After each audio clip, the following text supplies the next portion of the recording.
You're listening to Under the Shell Podcast, the best in America.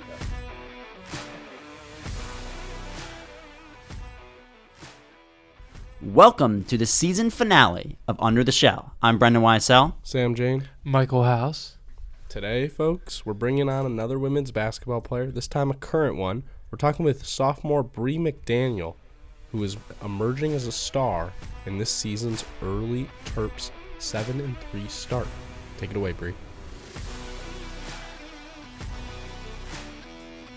Bri, thanks for coming on. We appreciate your time during finals week, especially. And you guys got a game. We're recording on Monday, so they got a little quick turnaround here. How's your body feeling getting ready for another game after playing on Sunday?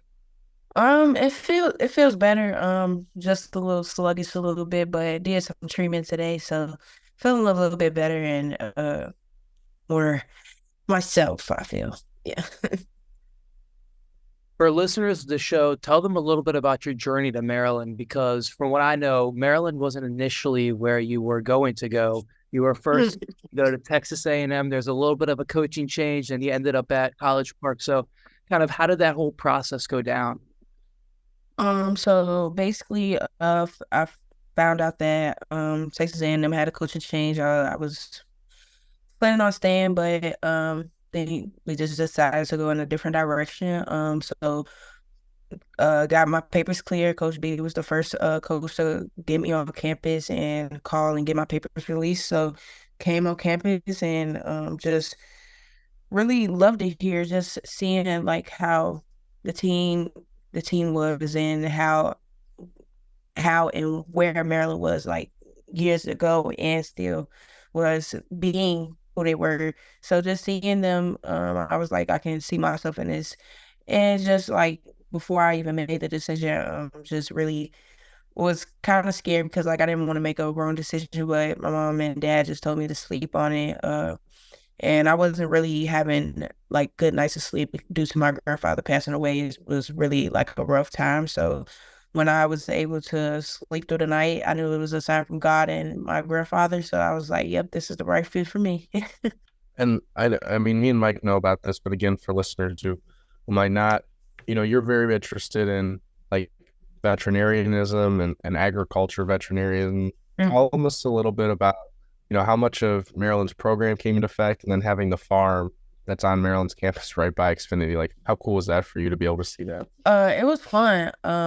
My family has a farm in Tennessee, so I would go out there and visit them sometimes. So being able to have a farm like literally 5 minutes from where I live and 2 seconds from where I like play on a day-to-day basis, it was kind of fun. And just to ride past and see all the animals, the baby cows, the horses and stuff. So it was a great experience, and it's really fun being able to like ride past there and see all the animals.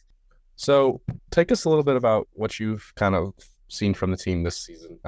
Obviously a little bit of a shaky start, partly because of a really strong schedule, but also, you guys didn't really look right. What was going on in those losses to UConn and Carolina and then Washington State? Like, what did you see, being around for 2 years now, and you've played tough schedules back to back? What was the biggest difference?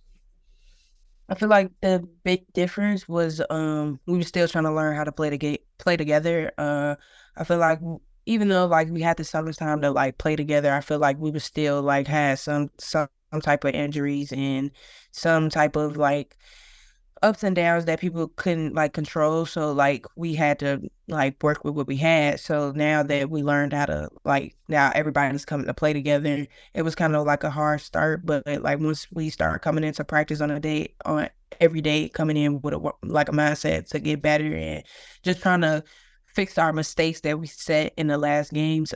We just came in, worked harder, watched film, took film from practice and just like executed and just played our game and went back to Maryland basketball. Tell us a little bit about the team retreat you guys took in the offseason. We were talking a little bit about, new faces on the team and all that. How did that kind of get you guys to mesh and come together as a new group? I felt like even before the retreat, we were very close. We like talked every day, hung out, called each other if we like wanted to hang out or do stuff. So I felt like we already had a tight bond, but just hearing what people went through before they even got here, just knowing like all the things that they went through make you like understand and respect the person even more. I feel like just sitting down and not just hooping, then I feel like just hooping, you're really not really getting to know people. So I feel like us taking a retreat, like how we did last year and this year, I feel like it was very like a good thing for us because like we we under, we understood everybody and learned them from like a different point of view. So yeah. So you're the only sophomore on the team or freshman that's left over from last year's team. Yeah. What does that mean to you? Were you close with the freshman class last year were you surprised when kind of you were the only one standing? I was surprised. I am close with some of them. Me and Gigi still talks.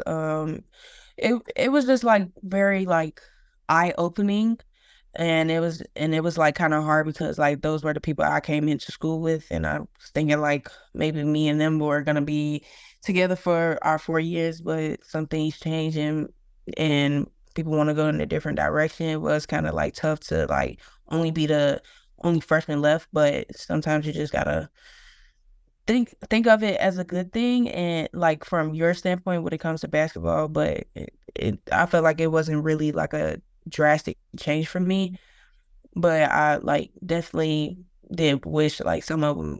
Well, I wouldn't say wish, but I would say like it was kind of like different not having like somebody in my class. Yeah. Yeah, it's got to be weird. I mean, just to kind Yeah, of because like everyone say freshmen, then they say sophomore, juniors, seniors, super seniors. Like I just be like, oh well, the only sophomore, all right. It's good. So what's kind of like what's the vibe? Like, what's the biggest difference in terms of your chemistry, on court stuff? This is like, just let it all out. Like in terms of last year to this year, like what are you seeing in terms of the team, the vibe around the team, maybe basketball stuff, and then off court stuff as well. With basketball, I feel like between last year and this year's team, I feel like this year's team is willing to listen more and to like hear from people's point of view. Like even though we do have like, oh, I'm sorry, have moments where we're just like, I don't want to hear that right now. We'll still come back to it. Like we're able to come back and talk to each other and see what we seen and like what we didn't see. We do like end up seeing the play in film, so like we're gonna have to talk about it either way. But off the court, I feel like we spent time with each other more than we did last year. Like even though when we did spend time with each other last year, we had fun. But this year, I feel like once everybody texts in the group chat, oh, you guys want to do something today? Almost everybody is responding and want to do something. So I feel like just having that bond to like having something off the court and not just when it's on the court. So I feel like it was like this year we're more like friends than anything. So yeah. Have there been any specific people on the team who are kind of leading some of those social interactions outside of the basketball court, or has it kind of been a community effort? I feel like it's a community effort. It's not just one person saying something. Like when they want to do something, I feel like everybody, when they see something and they know like the team would like to do it, we'll text it in a group chat to see if everybody's up for it, and then 9 times out of 10 we are and we're gonna hang out. So like I feel like everybody is the type to be like, oh guys, y'all want to hang out? Do you guys want to get food or something like that? Not like 2 weeks ago, Faith and Shy made something to eat, and she texted the group chat and was like, "Hey, I made a lot of food. If you guys want some, just come on down and get some food." Like that's the type of team we are. I feel like, yeah. It's the craziest story that you have since you got to Maryland, like the either on the court where you're just like, what, like that was wild. Just something where you were just kind of like, damn, that was crazy. I think y'all know which one I'm gonna say. The South Carolina game, my freshman year. Yeah, what happened? It was crazy. I feel like I was just like ain't no way I did that to the TV. But I still feel like to this day it wasn't my fault. The girl ran up on me. But I can say now that I look back at it, that I wish I handled it differently. I could have just walked off now that I think about it, but that was one of the craziest things. Take us through kind of like, so for like, we saw it obviously, but for the audience, so it's like we can set the scene. It's the end of the South Carolina game. Y'all kind of getting I think you were losing pretty bad at that point, if I'm right? Or was it was about like 15 or something like that. Yeah. This was the first time we played them last year. No, this Bri McDaniel is playing like the #1 team in the country. She's like a freshman, right? Like no one really knows who she is yet. And then all of a sudden, I just see a scrap breakout. So what went down? What led to it happening? And then kind of what was coming out of Bri McDaniel's mouth at that point? So what happened was, like, as the girl was, she was coming down on the court. I did foul her. Like, I was bumping her the whole way, so that's what it was. And then after that, she pushed me. I was like, "Whoa, like, chill." Then she walked up, called me B word, just started going at it. I'm one thing about it. I'm like, I'm a chill player, but one thing about it, I'm not letting something like that happen. Like, I'm not taking it. I'm the type of person, I'm gonna speak my mind either way it goes. So like, now that I think about it, I was like, yeah, I wasn't going for that. Like, that's not happening. I'm still like that, but at the same time, like, it's just like a certain time and place. Like, you just can't do that. I feel like, yeah, like, with a team like South Carolina that can just go on a run like quick, you don't do that. I feel like. Was Brenda and your teammates like surprised, or were they more like, oh, that's just like that kind of, we've seen that before? They've seen it before, but they haven't seen it in that type of way, I feel like. So they were surprised. Like, Diamond was on the bench fanning me out. Like, even though I was hot, I was like, yeah, like, I said, I'm good. Like, once I'm done with the situation, I'm done. Like, I move on. But yeah, like, they was like even you heard on Under the Shell when after that game, Coach B was like, "Look at our freshman, we gotta put him back in."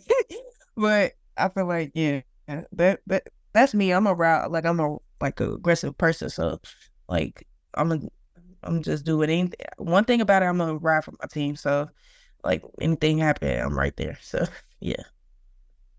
I'm just curious because when I'm watching you, it just seems like you're always like the highest energy player on the court. Kind of, where do you get that energy from? Because it's not just offensively, it's also defensively. Like, is there like a coach that kind of like brought that out of you, or have you just always naturally been like that high energy player? My AAU coach, D'Angelo Sawyer, he always brought it out of me. Just making sure that, like, I didn't BS during games, like, played to my full potential. He would always, like, every time I did something that I ain't had no business doing, he would pull me out, cuss me out, sit me back down, and then he'd tell me, like, if you don't do this on defense, you're coming right back out. So I had to play defense when I was playing for him. So, like, and just like, Chicago was full of people that play defense, like Patrick Beverly. I watched him growing up. I think my sister went to high school with him. She, like, just seeing that, like, I was like, okay. And my sister played defense. Like, one thing about it, my sister, that's the one that gave me trouble when it came to, like, going up the court, and she's sticking me full court.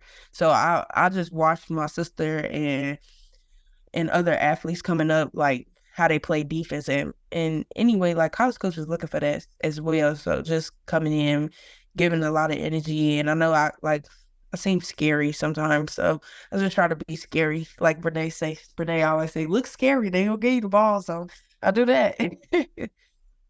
So earlier this season, you guys, during Thanksgiving break, you guys went to Cancun. How was that trip? Do you have a favorite memory from it? I think I saw you in the picture when you guys were with the dolphins in the water. Yeah.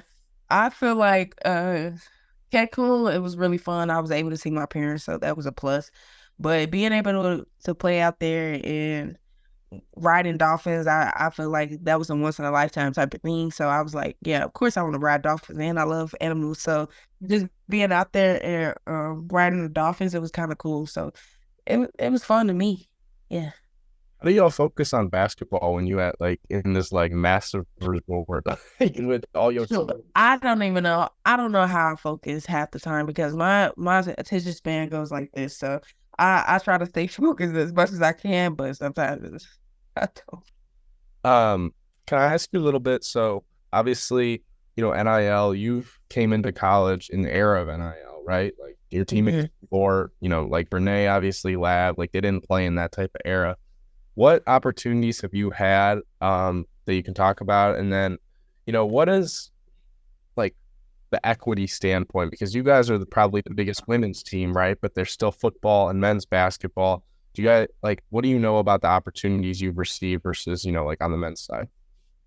Um, they do a lot of NIL deal opportunities for us. Like in the beginning of the year, we did WWE. I think we did something else, but like they give us a lot of opportunities. But I just recently got my NIL deal with a um clothing brand back at home. So like working on female clothing from lifestyle to sports, just doing something for females. So I'm working on that. That's my first NIL deal. I feel like last year was kind of hard for me to get one because like I feel like I was playing, but I wasn't like playing as much. So like couldn't no one really see me. But I felt like another thing that I feel like that I should have did more last year was vouch for myself and put myself out there to companies.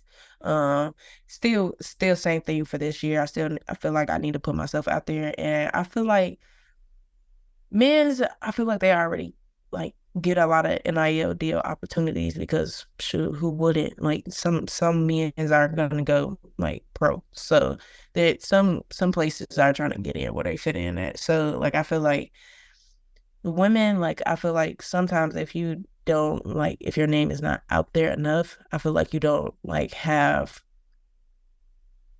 get a lot of NIL deals because I feel like last year I didn't get a lot. So I feel like once you start putting your name is getting out there, plus you promoting yourself and your business and what you want in your business, I feel like that will make you get more NIL deals. So, but yeah. The way I've like heard it phrased a little bit is like when you're a woman athlete, it's a lot of self-promotion, right? Like you have to make yourself to companies versus even a men's basketball player. Like companies are reaching out to them all the time, even if they're maybe not the most, play the most or talented. Would you agree with that? And like, what do you know about that? Yeah, I feel like that happens a lot. Like with men's, like once like our men's team, they're a very talented team. Like they're gonna like first out there Maryland. Like we're Maryland, we're gonna get something. But I just feel like females we have to work a little bit harder to get what we want. And then I feel like men, they just call them up and let them, and they start working with an NIL. And I feel like, yeah, that's what, yeah. I'm just curious, what was your first reaction when you heard the news of NIL? Were you excited about it, or were you a little nervous about being able to kind of navigate it and find deals? I was happy and nervous because just trying to figure out how I could like put myself out there to get an NIL deal. And I was happy because like one, who wouldn't want to make money off of their name, like, and just of who you are and how people like you. Because like one, I like NIL deals, but like at the same time, like it doesn't matter to me. I just love like playing the game and just being out there and giving the fans like a show that they want. So just like having an NIL deal for me is a plus too as well. So yeah. Bri, what was the first hooper that you really watched growing up? Like, was it a women's player, a men's player? You said Pat Bev a little bit, but who was that before that? It was men players. It was Derrick Rose. I love one thing about it. I love Derrick Rose. Like when his Chicago Bulls era, that was my boy. Like I watched, made sure I was sitting in front of the TV, watching the games. Like that was the person I was watching. That's who I got. Like the shoes too. Like even though I didn't even like Not exactly the shoes, bro. I had Adidas shoes. Like I was in love with Derrick Rose. So yeah, like They are ugly, but you couldn't tell me nothing back then. I love Derrick Rose. Like whatever he wore, I was like trying to get it, like knee pads, everything. Like when I found out he was hurt, I was broken. Like I was over it. But yeah, Derrick Rose was the one that I was watching a lot. So we can expect if you hit a game-winning three off the backboard, you're just gonna stone cold killer like D Rose against the Cavs that one year. Yeah, it'll be like that was all D Rose right there. All right, so to wrap it up, we do a rapid fire segment with all of our guests. So we're gonna take you some questions on and off the court a little bit, and then just get to know Bri a little bit, and then we can wrap it up and get up out of here. Okay. So we can start it off easiest. What's the first NBA Finals you remember watching? It was the Derrick Rose 3. It was I think it was that year. Yeah. Yeah. Yeah, I was on that. I was because I'm definitely a Bulls fan, but yeah, I was definitely watching that game. I was like, when that happened, everybody in the house, it was like, oh my God, this girl is gone crazy because I was just screaming. Like one thing my family did call me, they called me soprano. So like I could scream really loud. So I was screaming all around the house. Yeah. Deep dish pizza? Is that a positive in oh no.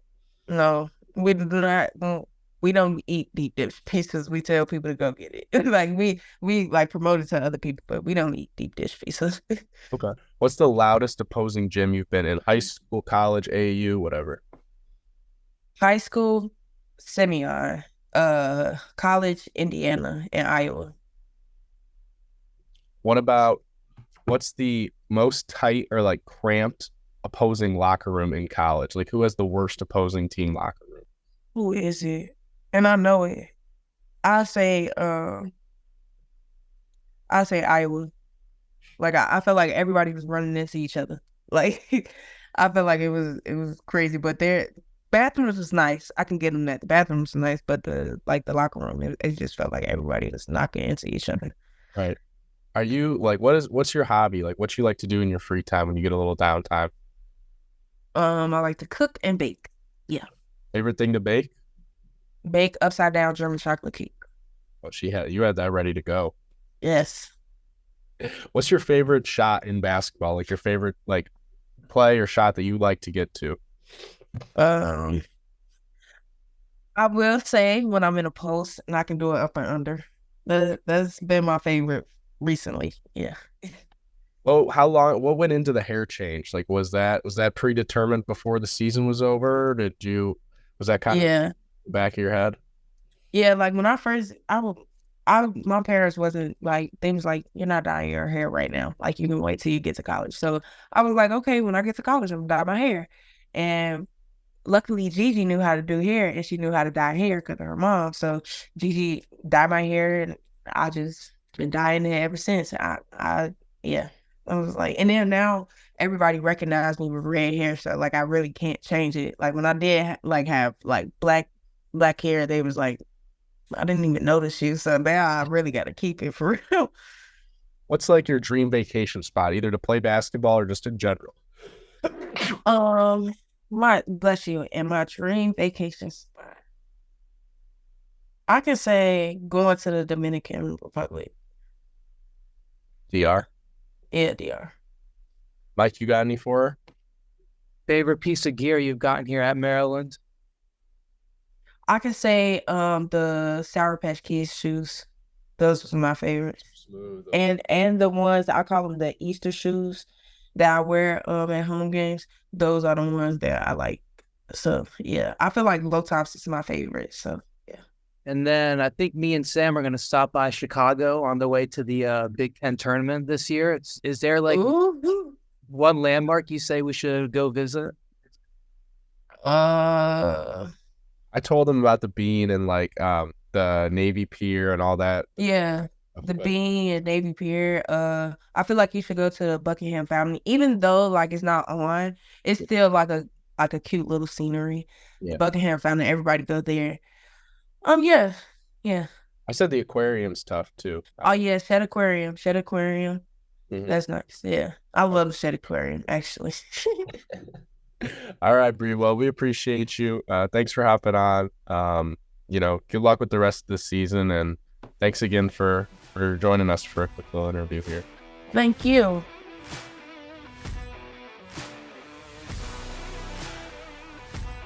Well, you heard it from a player. Now we're going to be talking about it. Bree kind of gave some insight into the early season start for Maryland. The Terps are 7-3 with losses to Washington State, UConn, and South Carolina. They're on a little bit of a win streak here, though. Obviously, played their first Big Ten game on Sunday, beat Northwestern. I was out sick, but Michael Howes was there. Mike, what did you see at the Xfinity Center? I saw a team that was able to win when some of the things that have helped them win in the past did not work. They had a really bad day yesterday from 3. They shot 3 for 11. And kind of as a whole this year, they've been a little bit poor from the 3-point line. They're shooting 33.5%. They're down to 7th in the Big Ten in 3-point percentage, but they've kind of compensated with that a little bit with a strong presence in the paint.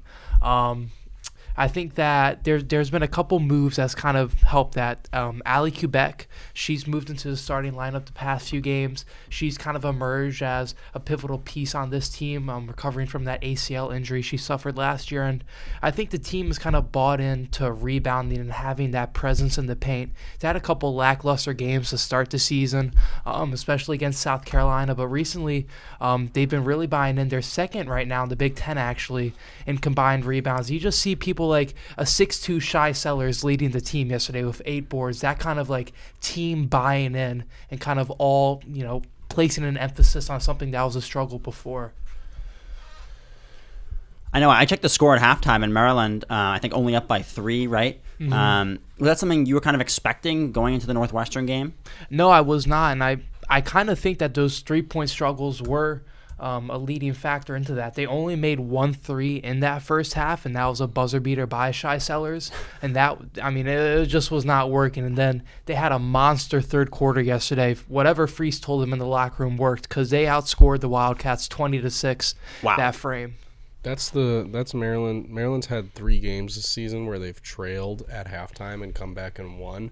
Obviously, they weren't trailing, but they've been really strong at some points in that third quarter, and then other points just gotten the doors blown off of them. It's kind of been an interesting dynamic to look at early season. You say they live and die by the third quarter and by the 3? They kind of do. They have a lot of 3s in that sentence, but yeah. I think that overall, when you look at this team, I think they're really starting to catch kind of a little bit of the stride that we expected. Win over Northwestern's horrible. Sorry to the Wildcats, but they're not very good. But still, I thought that the second half play was really encouraging. I thought that the win over George Mason really impressed me.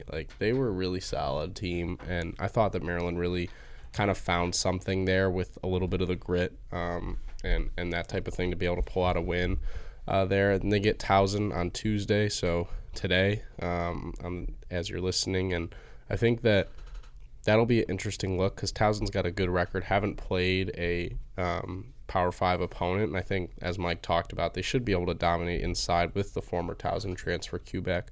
And I think that this team's length is really starting to show up, rebounding, but also just positional defense. They're longer than nearly every team they're playing right now across the lineup, which is different than last year.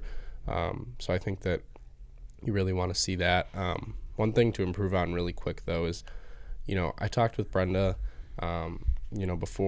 before the game against Northwestern, and she gave kind of an interesting quote about how this team has enough glue players, like players that just kind of play their own role and move the ball and stuff. She needs a couple of young players or even veterans to step up and take a scoring leap because she's tired of seeing them play in the 70s. She wants them in the 80s, the 90s, that type of thing, which is kind of how they usually play. So I don't know, Mike, Brendan, do you guys think of anybody who really could kind of take that step and start, contributing more in terms of scoring output?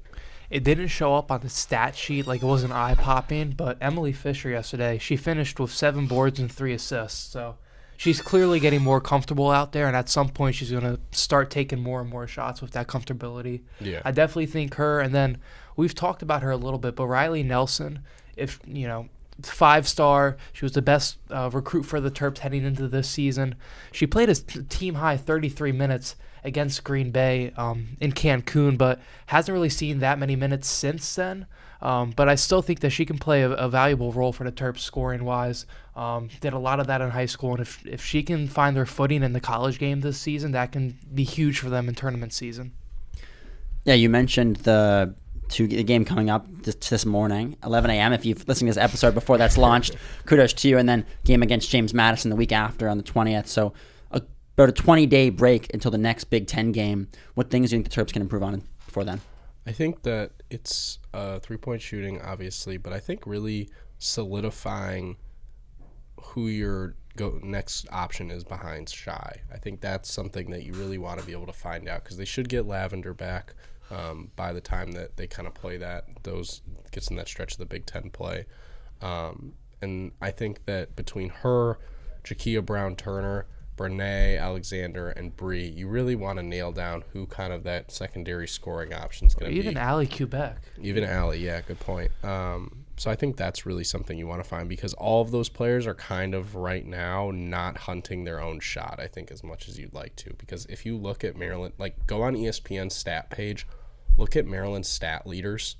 Literally every single one is Shy Sellers. It's crazy. I mean, I'm not kidding. Like, you know how if you go to a team output, it shows you the leaders? Shy's picture shows up on every single stat, which is, I think, an indictment of how well Sellers is playing this year.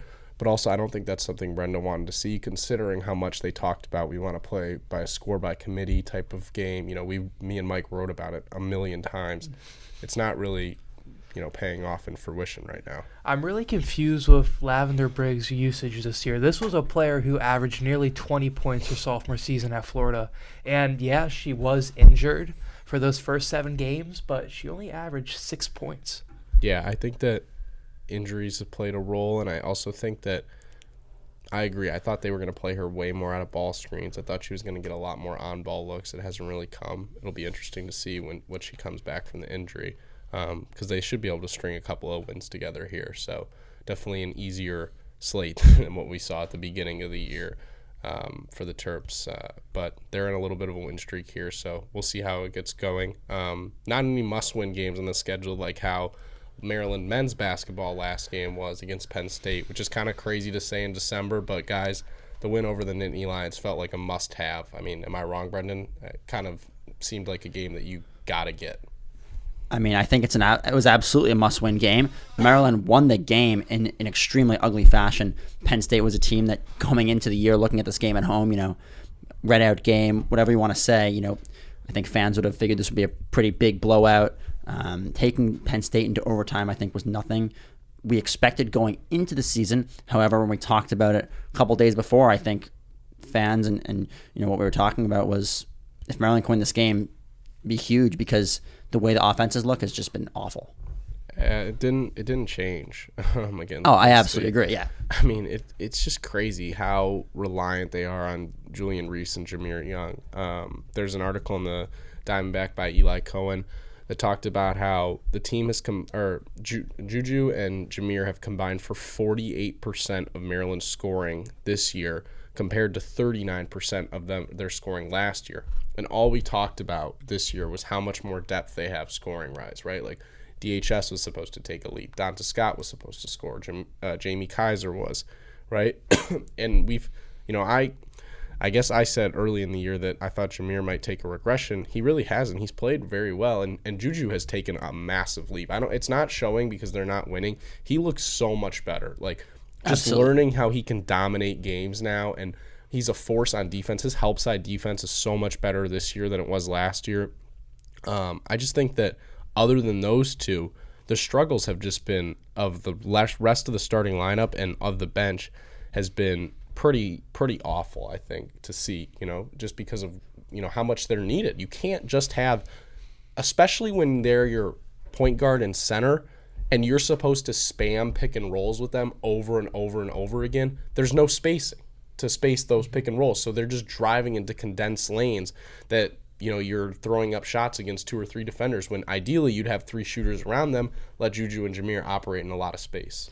One thing that I'll say that was pretty promising, yeah, the offense was a little lackluster, but coming off of an Indiana game where there was a lot of talk about a lousy Terps effort. Obviously, there's that clip of Juju on social media of him yelling at what looked like Donta Scott. The Terps played pretty tough on the boards against Penn State. They grabbed 23 offensive boards, and they out-rebounded Penn State by over 20. You had Donta Scott. He had 4 offensive rebounds, 6 boards. On the defensive side, 10 total.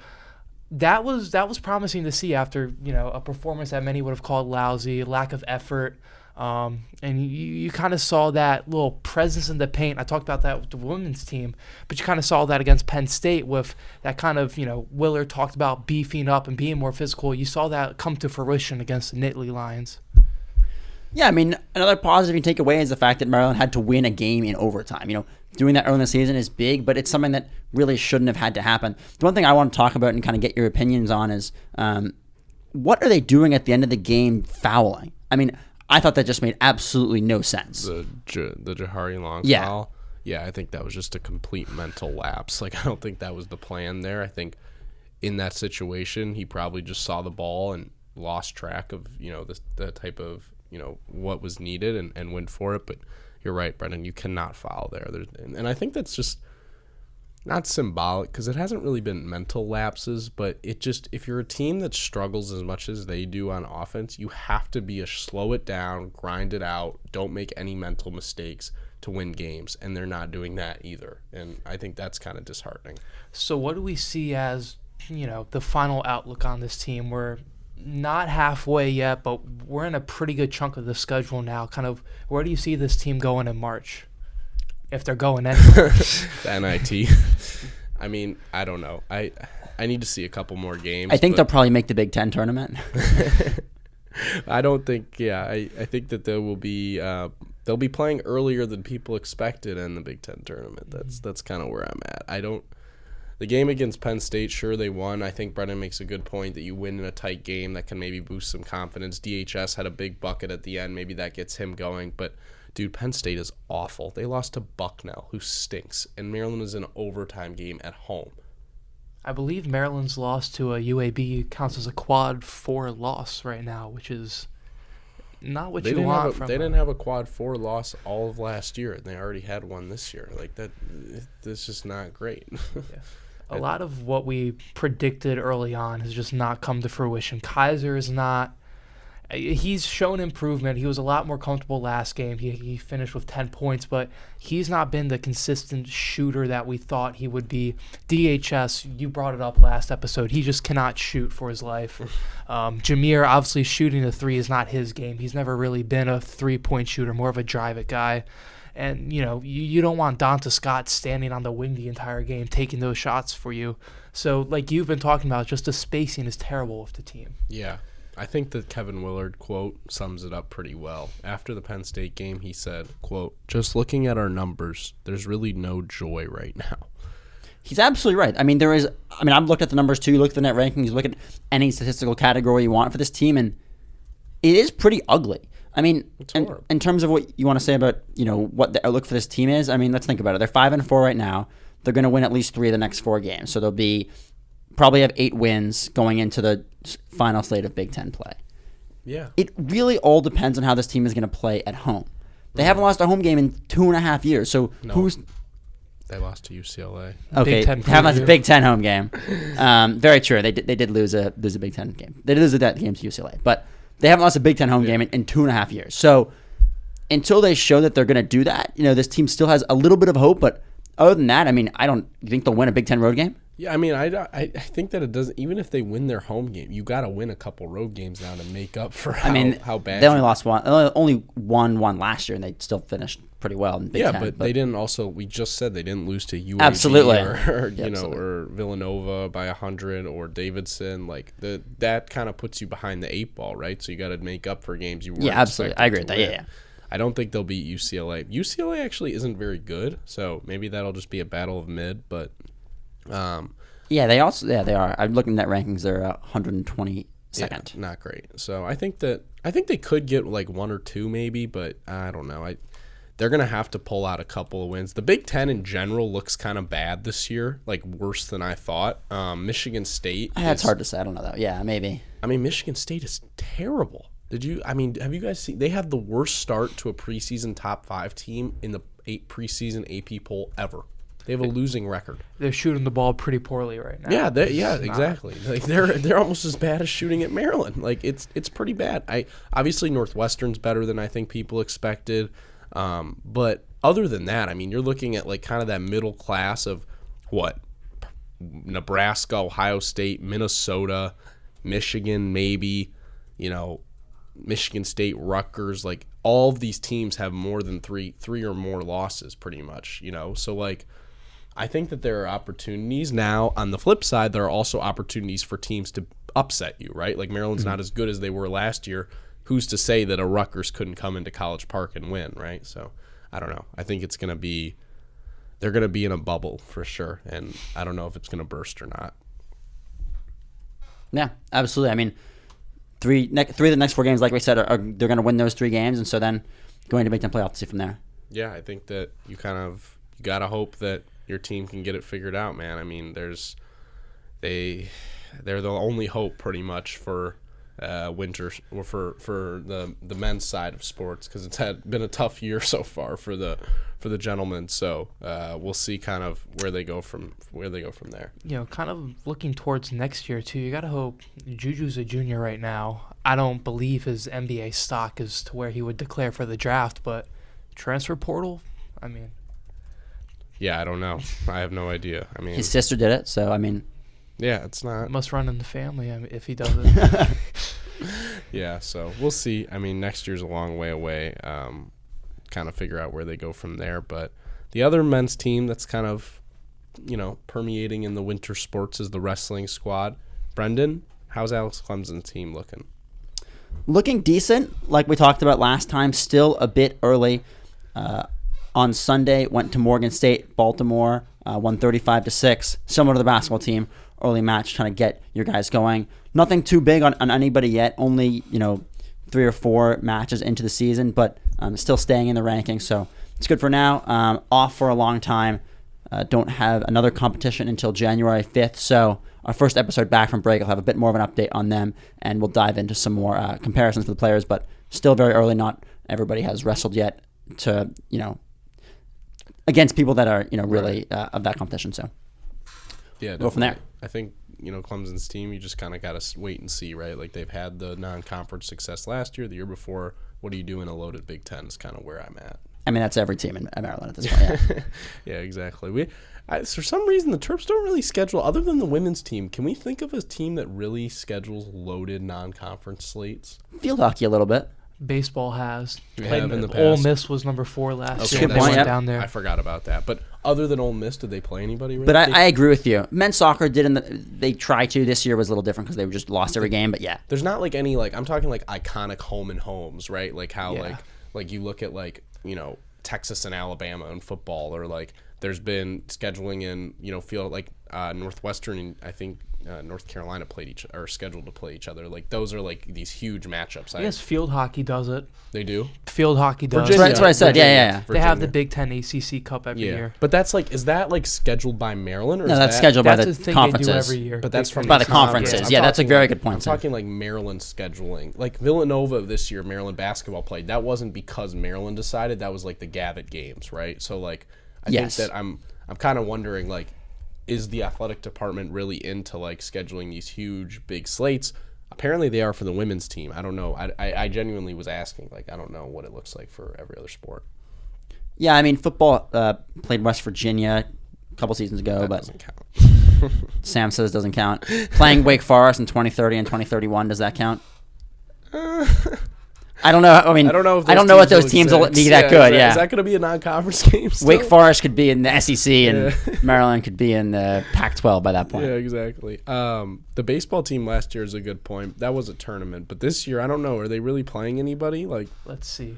I don't really think so. They play Pitt, it looks like, but that's in one of those college classics. So their schedule this year has 5 opponents that competed in last year's NCAA tournament and 7 teams ranked in the top 75 in RPI. Okay, so good for Matt Swope. Look at him scheduling tough teams. Sorry, listeners. I don't know how we got on that. I think part of it actually is that there's been a lot of turnover in coaches from across the teams. Good point. And so it's, you need a coach to be at the school for a long time for another school to want to play your program. And why would a school want to play Maryland's X team if the coach turns over every 3 years? They don't know who they're going to be playing. There's no connection or no relationship, I guess Maryland is also the men's team is recontinuing the Georgetown series, which I guess even though Georgetown's bad, that's kind of like a prestige. But I think those things are great for the sport. I agree, 100%. I think even if it's not like a ranked game, just having those big brand. I mean, Maryland games, has that in soccer, the Georgetown series. Yeah. Yeah, exactly. I think that does a lot, and Virginia and they usually always play Virginia. Am I wrong? Like the field hockey team does.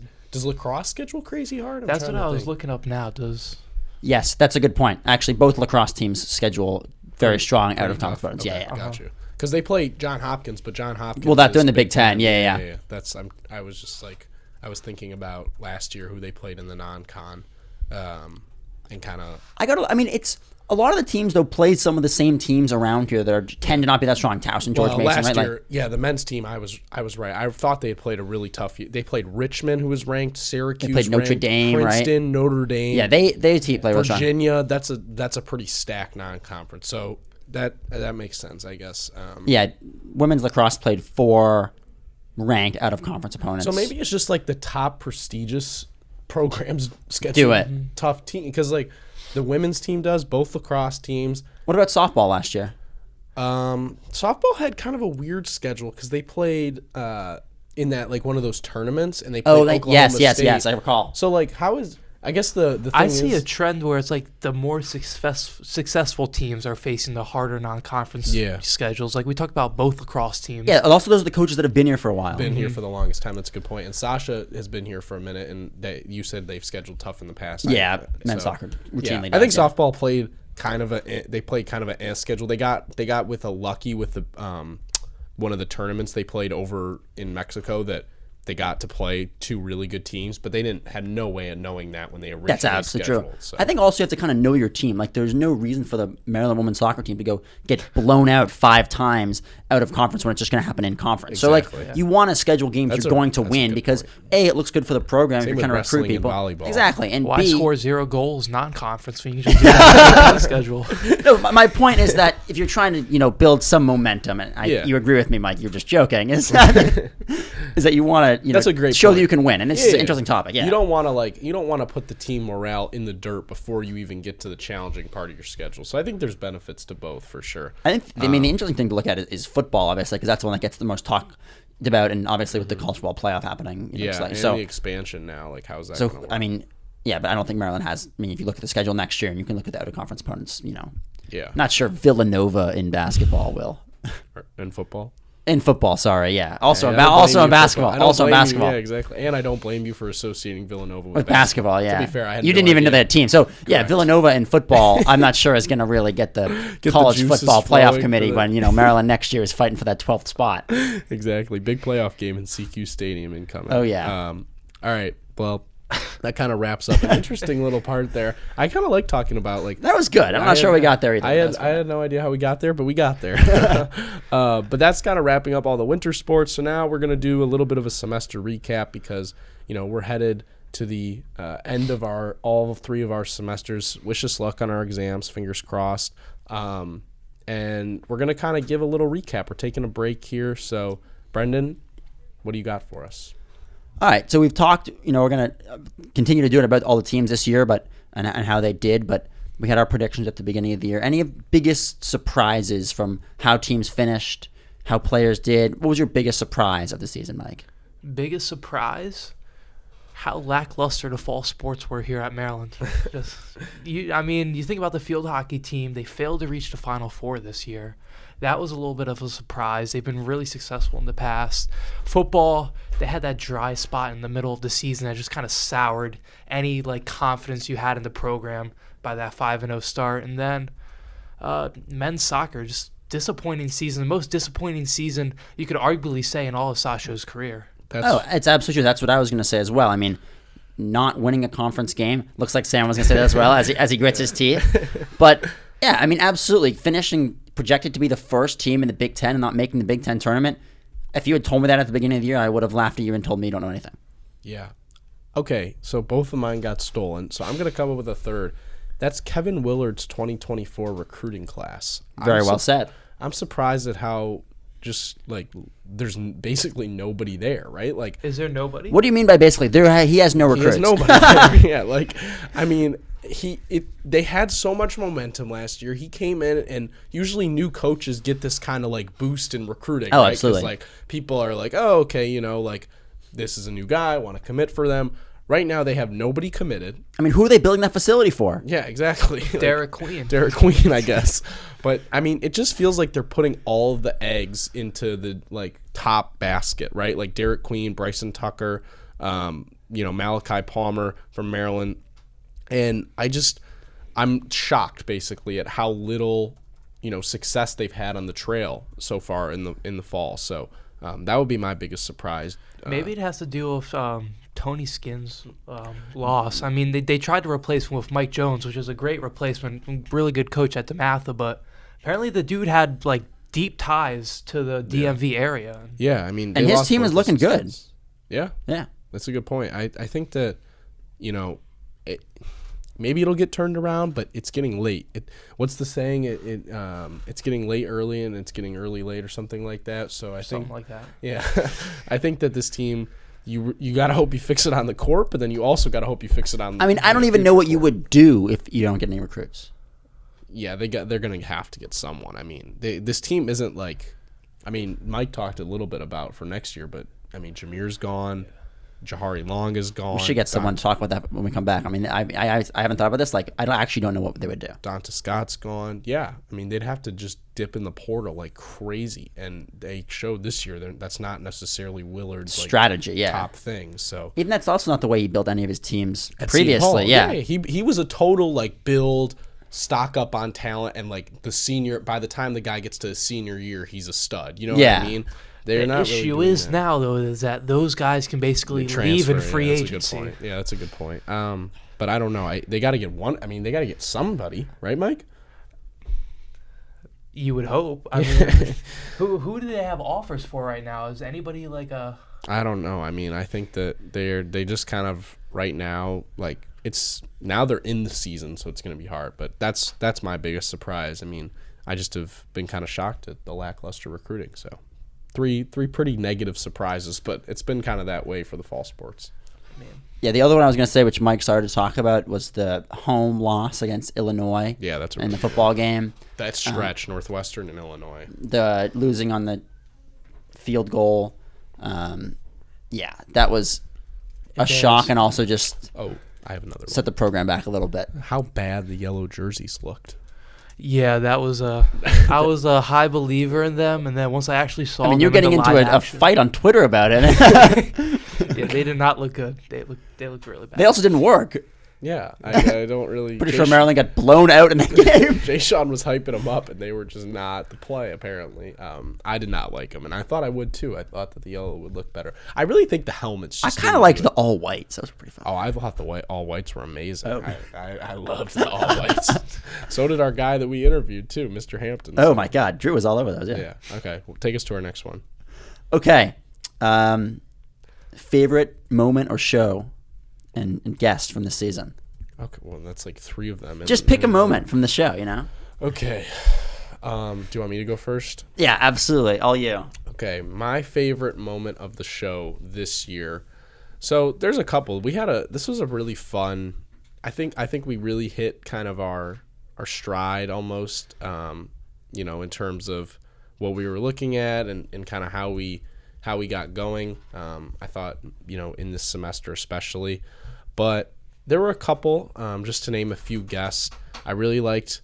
When we were able to have D Gray on, I loved. That was hilarious. Yeah, I loved having hearing about Jordan Geronimo and kind of the trip to Italy. I thought that was a lot of fun. But I think my top moment was being able to talk with the Fridge about everything that went down during his firing. I thought that was super interesting because I never, not coming from Maryland, I knew who Ralph Friedgen was, but I didn't know why he got fired.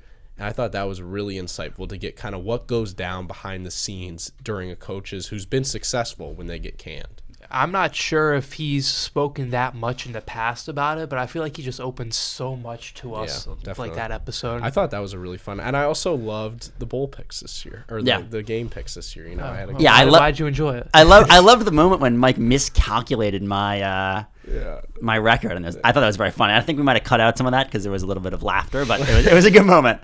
Yeah, I definitely also just enjoyed like this was a fun semester. I thought we did a lot of fun games. Like I liked a lot of the trivia we did, a lot of the like segments, like the segment where we did about the hot seat. I had a good time doing that, like those type of stuff. I enjoyed. That was good. I just enjoy talking sports with y'all. Oh, absolutely.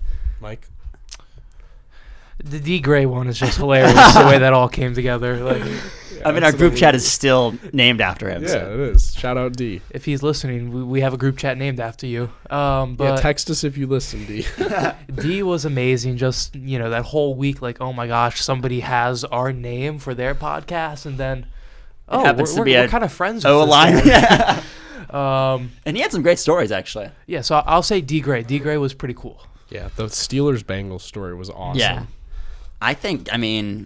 Johnny Holiday was pretty awesome. Johnny Holiday's intro. The intro, that set the podcast ahead 20 years. And we got mentioned during the MSU game, and we went to a show. That was pretty sweet. Yeah. We got the little hotel special. Behind the scenes. No, that was a great guest. Drew Hampton, in true Under the Shell fashion, I thought was pretty sweet. Just hearing about what goes on, how the jerseys get clean. I thought this question you asked, Sam, about the Indiana jerseys getting wrong, I think that might have been one of the best questions of I thought that was hilarious. The answer he gave for that was good. So yeah. And then some other guests that we had fun with. I thought Jay Sean was really cool, solid guest. Even though he was a little late, I thought he was super nice. Trey Watson was cool. Trey Watson was still salty about those targeting calls. Still salty. And then I actually really liked Shay Duran. I thought she was a cool interview, and the Wizard was pretty dope great to be able to tell people. Ryan Howerton, our first. We just named basically. It was a fun semester. In true, I guess I'll say Under the Shell Wrapped, if you will.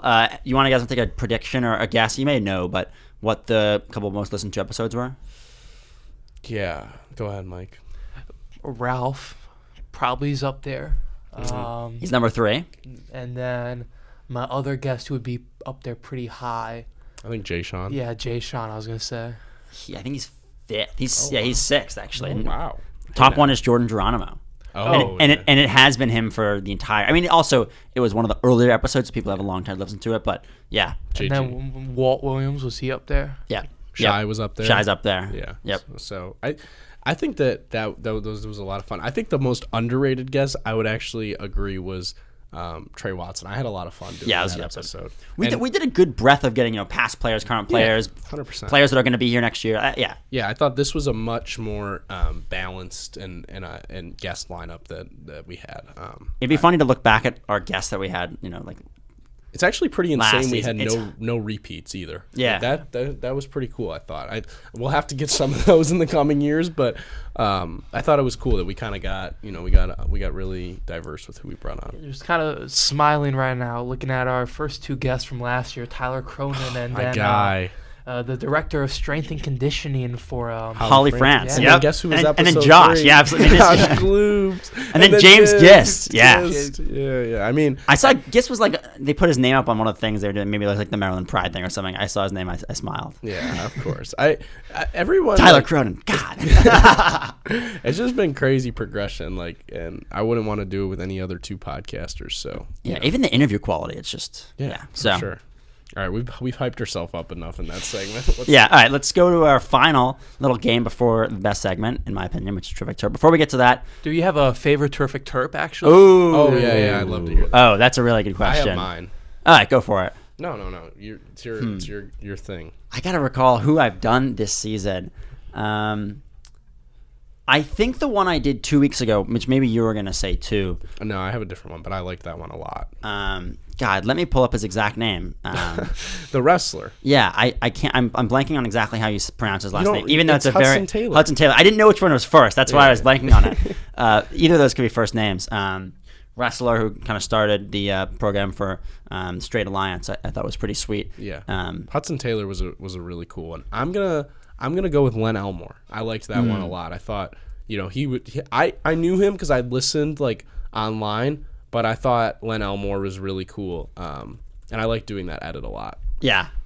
EJ Henderson. I thought that was Oh good. yes. He was a dog, and nobody knows about him. Like, I got people like DM me after we posted that saying, "Who is this guy? He had an insane career." Like that was kind of wild. I had no idea who he was. Shout out Sam on the Terrific Terp promo clips on the Twitter and Instagram for this semester, and then again all the work that Brendan, all that research that he puts into the segment. Also very small, and I don't know if you remember it. Back in September, Elizabeth Hopkins water polo, just like and Bob Nelligan. Bob Nelligan. Yeah. I was gonna say Bob Nelligan was a really cool one too. There were a lot of really good ones I thought you had this year. William Skinner was a banger. And I have one more today too, so don't count me out. Maybe that'll be the top one. But before we do that, we're gonna give.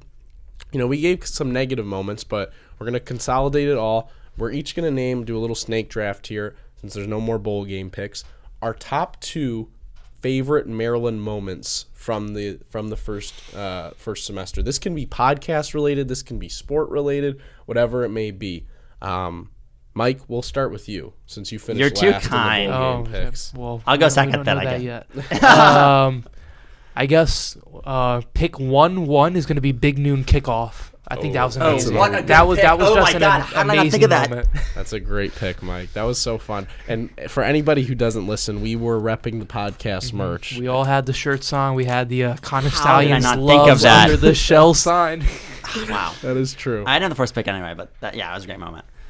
All Ryan? right. Second, I'll keep it football. Braden Waslewski, 98-yard kickoff return. I mean, that they could have lost the Virginia game if they hadn't got all the momentum right there. So I thought that was a huge play. That game was really under fun. lights. That was a very fun game. That was, I think, probably their like most fun game I've had watching. I thought playing on Friday, I was kind of hating on it originally. I actually kind of liked it. It was cool. Yeah, that was a very fun game. Okay, my pick, Talia Tagovailoa breaking the record. I thought that was pretty awesome. Basic one, but I mean, the guy, like, he literally has now the all-time record in Big Ten passing yards. There's not much Maryland can brag about in the Big Ten. They can now brag about that. So I'm going to say I know that. someone on Twitter who loves to brag about that. Okay, Mike, no snake draft. No We'll go snake? Back to you. Come on, Mike. Let's All go. right. This is going to be a pretty niche pick. I'm going to take Maryland cross country, finishing with their best finish in the NCAA Mid-Atlantic Regionals since 2003, placing 8th. Brendan's going to love that. I'm surprised that's a poll that you even know about. I mean, it was my that. beat. I did my best at it. General assignments, baby. I'll go kind of a double here. We talked about it a little bit. Field hockey and lacrosse. New facility. Seems like a pretty sweet locker room. Sam is not smiling. But I wasn't going to go with that, but I thought I'd mention it. I was going to go with Alyssa Klobosco. Maybe not a specific moment, but as a freshman. Just her season. Coming in here, I mean, incredible saves in so many games that I can mention. Northwestern Big Ten championship game was crazy, but so many different games. They didn't win that game, but she gave them a chance. Yeah, she was so good. She was incredible. Yeah, I thought she was great. Okay, so because I was gonna pick the Plex, but because you mentioned it, I'm actually gonna not go with that. I'm gonna go with Sam Sire being a part of the club that when we had her on, be able to talk with her about that. Well said. I thought that. I mean, I'm picking 2 records, I guess, but No, the 1K is a big. Yeah, that's a huge deal to be able to make the 1K club. So I thought that was a pretty special season for her, and it was cool to have her on too. So that's what I'll go with. The amount of NBC and just kind of national TV games Maryland football had this year was pretty cool. It was the most I can remember in a while. I mean, NBC was the reason I got to write for NBC because of Maryland. So that was pretty dope for me. So shout out NBC and the Big Ten. Shout out the deal. I know Maryland only had one game you had to kind of pay to watch. That's a good point. Peacock. What game was that? Was that I think it was the Nebraska game. Nebraska game, yeah. Couldn't pay me to watch. No, Shout out Jack Howes kicking that field goal there. Your brother, very nice. Yeah. He could have totally no relation there, but I will keep making that joke until one of the two is not the university. We could have definitely done 3 moments, but we'll stick with 2 because you don't want to drain it out a little. Yeah, it wasn't the most fun fall sports season for Maryland, but it was fun every week listening to Brendan's terrific terp on Under the Shell. This is our last one for a little bit here. I'm gonna have like withdrawals, Mike. Like I'm gonna be sitting here on Wednesday night or Tuesday night and being like, "Oh my god, sweating." How am I not hearing on right now? Brendan, send me who's the best recent Maryland great. But yeah, B, what do you got for us? All right. I didn't know about this person, but honestly, pretty cool story. I wonder if Mike's heard of him. All right, Tom Young. He doesn't look like he knows him. All right. Tom Young is mostly remembered for basketball greatness outside of the University of Maryland, but his collegiate career did get started in College Park.